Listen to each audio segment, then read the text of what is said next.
Тамеки чегүү түрдүү оорулардын пайда болушуна жана ошондой эле ал оорулардын өсүп күчөшүнө таасирин аябай катуу берет. Тамеки чегүү бул эң биринчи орунда өлүмдүн бирден бир себептери болуп саналат. Тамеки биздин баардык организмибизге таасири аябагандай чоң.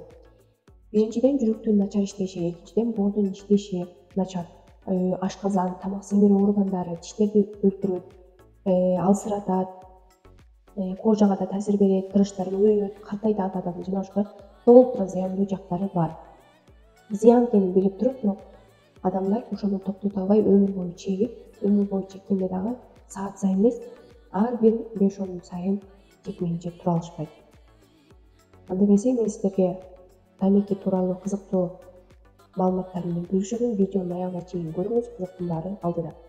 Тамеки көп чеккен адамдын өмүрү 14 жылга кыскараарын изилдөөлөрдүн жыйынтыгында айтып келишкен. Рактын жеңил түрү менен ооругандардын көбү бул тамеки чеккендер болгон. Өпкөсүн текшергенде чекпеген адам менен чеккен адамдын өпкөсүн салыштырып караганда ал дагы асман менен жердей болот. Өпкөнү кургатып, чиритип жиберет. Тамеки чеккен 40 жаштагы адамдын өпкөсү уже өлөйүн деп болбой калган, капкара болуп, чирип, кургап калган. А чекпеген 80 жаштагы адамдын өпкөсүнүн абалы алда канча жаш жана тың таза болуп чыккан. Демек, бул тамеки адамды бир топ эсе картайтып жана ден соолугун бузуп, өмүрүн кыскартат экен. Эмнеге алып келет? Бул астма, дем алууда жана антышка болуп кыйналып калышат, дем алууда постоянно капырып, жөтөлүнөн жашап калышат. Жүрөк оорусуна алып келет. Артериялык кан тамырлар ошо давлениясы көтөрүлүп, ошол кан тамырлар аркылуу бир эле жүрөккө эмес, баардык органдарга таасирин берет. Давление көтөрүлгөндө бир эле давлениясы көтөрүлбөйт да, ошол кан аркылуу, тамырлар менен, кан тамырлар аркылуу баардык органдарга таасирин берет экен.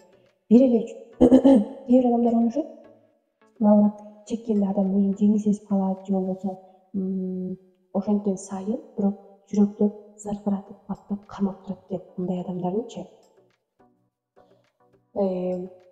согушу дагы жайлап калат экен. Жүрөк мындай бат-баттан согуп турат да, нормальный ден соолугу чың жүрөкчү.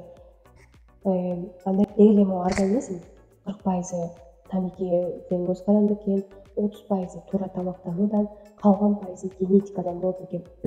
40% значит аябай көп деген не билгизет. Тамеки чеккенде анда өлөт же өлбөйт дегенде. Изилдөөлөрдүн негизинде рактын өсүшүнө жардам болгон эң биринчи орунда бул тамеки чегүү.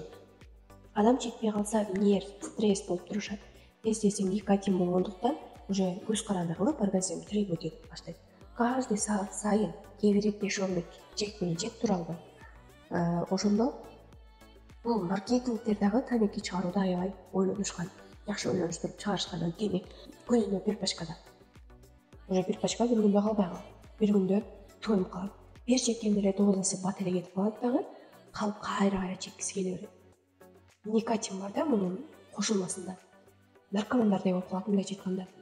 Ошондо саат сайын чегип турбасак болбойт. Бул маркетинговый бизнес десе болот. Тамеки бул беттин кожасына да аябай бир топ таасирин берет. Эгер адам 10-14 күнгө чейин чекпей калса, кадимкидей беттердин кожасы тазарып, тунарып, жашара түшкөндөй сезилет. Тишти, тырмактары аябай азап чегет, картайтып жиберет адамды. Бетте тырыштар көбөйөт. Чекпеген адамдарга караганда аябай айырмачылык бар.